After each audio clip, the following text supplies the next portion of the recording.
Ya, nah di sini topik kita meliputi ya bagaimana peranan ya kerangka konseptual ini dalam mengelola praktik pelaporan keuangan ya, kemudian juga histori pengembangan dari konsep kerangka konseptual laporan keuangan ya, dan juga beberapa pembangunan beberapa blok-blok yang dalam hal ini mengembangkan beberapa konseptual framework project gitu ya.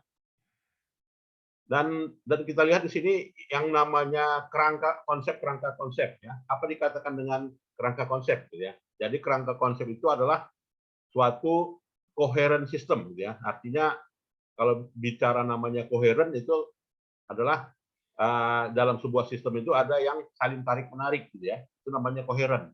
Nah, jadi coherent di sini ya bagaimana tujuan itu saling berhubungan satu sama lain ya. Coherent system dan juga hal yang mendasar yang berkaitan dengan standar gitu ya. Nah, jadi dalam hal ini struktur struktur teorinya ada ya yang membentuk nantinya konseptual framework itu gitu ya. Dan konseptual framework itu merupakan itulah yang disebut dengan normatif teori akuntansi gitu ya.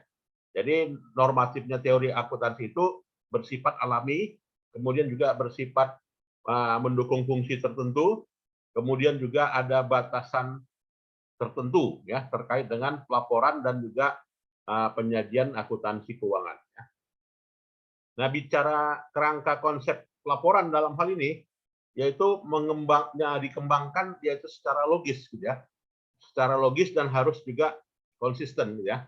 Jadi secara logis dan konsisten di sini maknanya adalah pelaporan itu ada skopnya, gitu ya. Tujuannya ada, yaitu tujuannya misalnya pelaporan keuangan tahun 2021 misalnya. Dan juga karakteristik organisasi di sini dianggap sebagai suatu entitas, gitu ya. Jadi ini merupakan konseptual framework ya dalam normatif teori akuntansi. Kemudian juga tujuan dari pelaporan itu ada ya. Kemudian juga punya karakteristik kualitatif dari pelaporan keuangan itu. Jadi yang namanya kalau kita di mata kuliah sistem informasi akuntansi ya, yang namanya karakteristik kualitatif itu ada relevan, ya, ada completeness, ya kan, ada accessible, ya, kemudian juga ada timeliness, ya, ada competence. Nah itu namanya karakteristik kualitatif, gitu ya. Dan juga dalam hal ini ada elemen-elemen laporan keuangan dan juga diukurnya berdasarkan pada aturan, ya. Nah ini dikatakan dengan rasional dari kerangka konsep laporan keuangan ya. Jadi kalau di dalam PSAK itu ya itu ada namanya kerangka penyusunan laporan keuangan ya kan, PSAK 1 gitu kan. Baik itu di PSAP ya kan, baik itu juga di standar akuntansi keuangan. Nah, itu kan ada kerangka menyeluruh ya dari pelaporan keuangan. Dan apa ya? Dan argumentasi yang berkait dengan isu dan standar akuntansi ini dikembangkan secara ad hoc. Apa itu secara ad hoc? Ya secara kelompok-kelompok panitia tertentu gitu ya, atau menggunakan komite atau juga menggunakan tim-tim tertentu ad hoc ya. Dan juga konsistensinya dibatasi ya, dibatasi antara standar akuntansi dengan kerangka konsepnya gitu ya. Nah, jadi inilah yang dikatakan dengan building block ya. Jadi building block itu adalah kerangka menyeluruh gitu ya, yang dikembangkan dalam suatu bentuk partikular tertentu yang dalam hal ini disebut dengan building block ya. Nah, jadi histori dari pengembangan apa ya? Nah, dari historical dari pengembangan konsep framework di sini memang udah banyak ya yang sifatnya ad hoc tadi. Nah, mulai dari dikembangkan di United States ya, United Kingdom, Kanada. Nah, itu semuanya adalah ad hoc ya. Dan tidak ada standar tertentu gitu ya dalam mengembangkan kerangka konsep ini. Nah itu ya.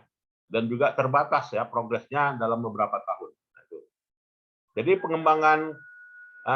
pengembangan dari kerangka konsep dalam akuntansi itu ya historinya dimulai sejak tahun 61 ya, 62 di mana Moniz dan Moniz di sini menggambarkan praktik dari akuntansi itu harus berdasarkan pada current value ya. Tahun 65 juga dikembangkan oleh Grady yang mengembangkan IPB statement ya. Sebelum ini bicaranya sebelum menjadi IFRS ya. Atau juga True Blood ya, komite tahun 71 gitu ya, yang mengembangkan beberapa 12 tujuan akuntansi dan juga 7 karakteristik kualitatif gitu ya.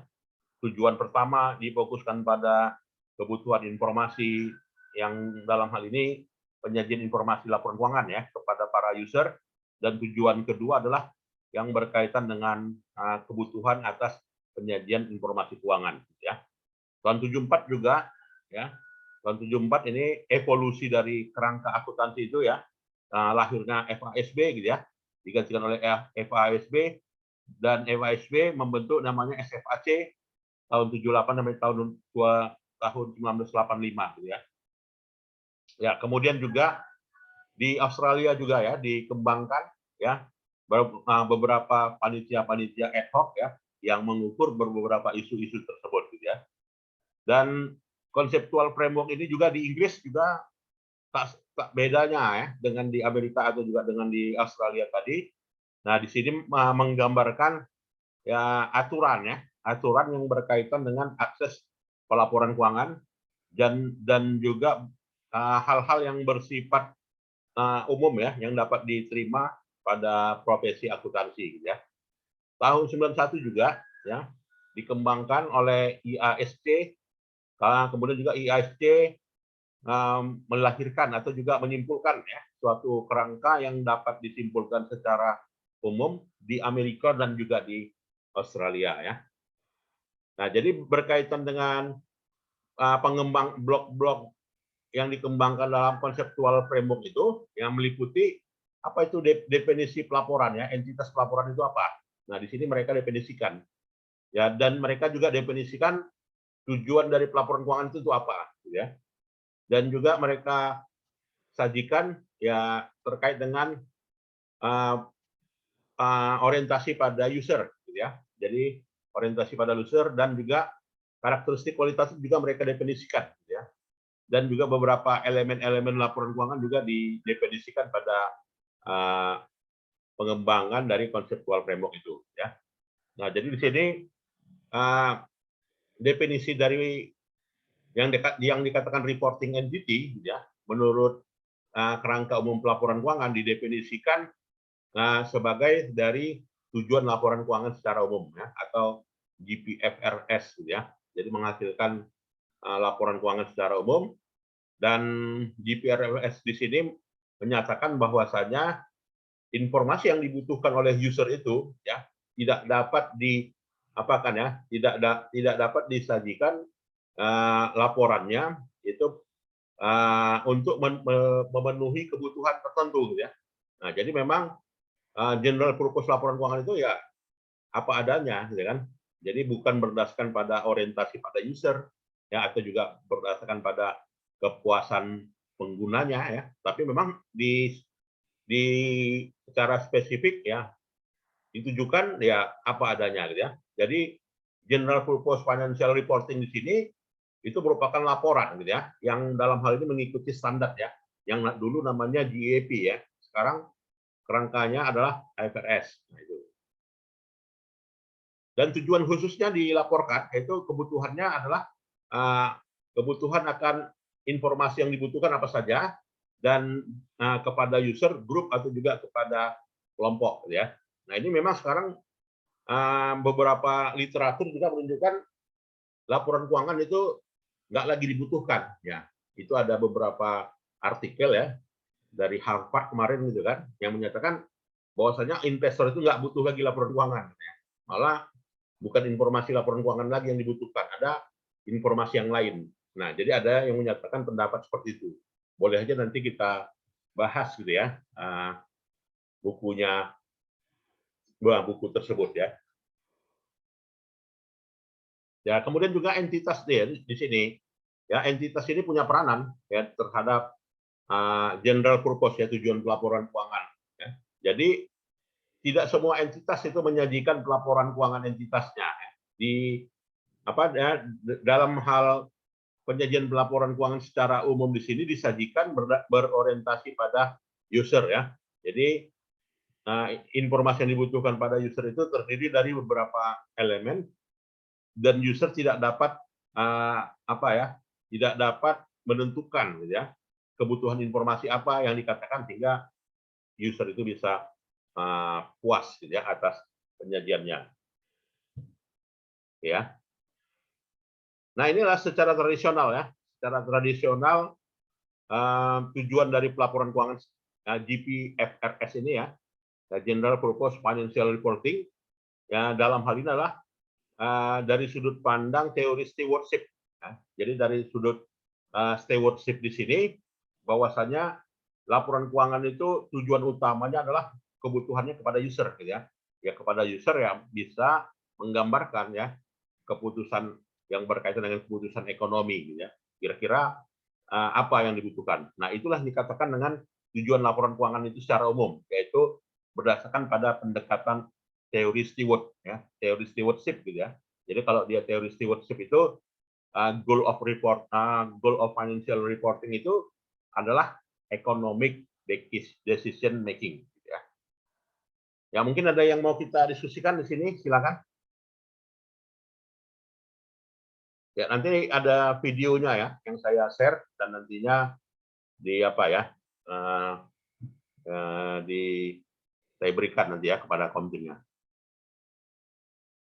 Ya, kemudian juga tujuan lainnya. Nah, tujuan lainnya adalah ini ya, akuntabilitas ya, sebagai alat akuntabilitas lah tujuan pelaporan keuangan itu. Nah, di mana tujuan akuntabilitas adalah antara entitas dan juga dan juga pihak-pihak yang memiliki pertanggungjawaban. Nah, di sini akan menyajikan ya yang namanya pertanggungjawaban ya. Jadi akuntabilitas di sini didefinisikan suatu bentuk gitu ya. Ya suatu bentuk perkiraan ya yang sudah dikelompokkan dalam beberapa dalam beberapa kode tertentu gitu ya. Di mana ini disajikan ya sebagai alat pertanggungjawaban ya. Jadi akuntabilitas itu not generally embraced by CF gitu ya. Artinya akuntabilitas itu bukanlah secara umum gitu ya bisa dikatakan sebagai bagian dari kerangka menyeluruh dari pelaporan keuangan ya. Dan dalam hal ini beberapa kelompok yang mendasar dari pelaporan keuangan secara umum ini adalah resource provider gitu ya. Jadi resource provider itu siapa? Karyawan ya. Kemudian juga pihak memberi dana, kreditur, supplier, investor dan juga kontributor ya. Yang menerima barang dan jasa juga itu disebut dengan primary user ya. Atau juga yang dikatakan dengan pihak-pihak lain gitu ya, yang mereview fungsinya ada mulai dari legislatif gitu ya, pemerintah ya, kemudian juga lembaga-lembaga yang mengatur regulasi gitu ya, atau juga serikat pekerja ya, atau juga media. Nah, ini semuanya adalah entitas gitu ya. Entitas yang dalam hal ini pengguna dari laporan keuangan ya. Nah, jadi memang udah jelas ya secara konsep kerangka konsepnya dijabarkan ya, yang namanya pihak pengguna pelaporan keuangan itu siapa saja yang dibentuk oleh para ad hoc tadi gitu ya, yang melahirkan ISSI gitu ya. Nah itu. Nah karakteristik kualitatif sekarang kita lihat ya. Nah jadi karakteristik kualitatif laporan keuangan yang pertama adalah relevan gitu ya. Nah jadi dianggap laporan keuangan itu punya manfaat. Kenapa ya? Atau apa kriterianya? Nah, laporan keuangan itu punya manfaat dianggap ya karena memenuhi kriteria relevan. Ya artinya apa? Sesuai dengan kebutuhan, itu namanya relevan ya. Artinya mau dibutuhkan besok hari ya besok hari laporan keuangan itu ada. Ya karena laporan keuangan itu memang diperlukan sebagai alat alat evaluasi. Maka kriteria laporan keuangan terpenuhi. Ya kan yang namanya relevan ini ya. Kemudian juga reliability, andal ya. Artinya bisa digunakan.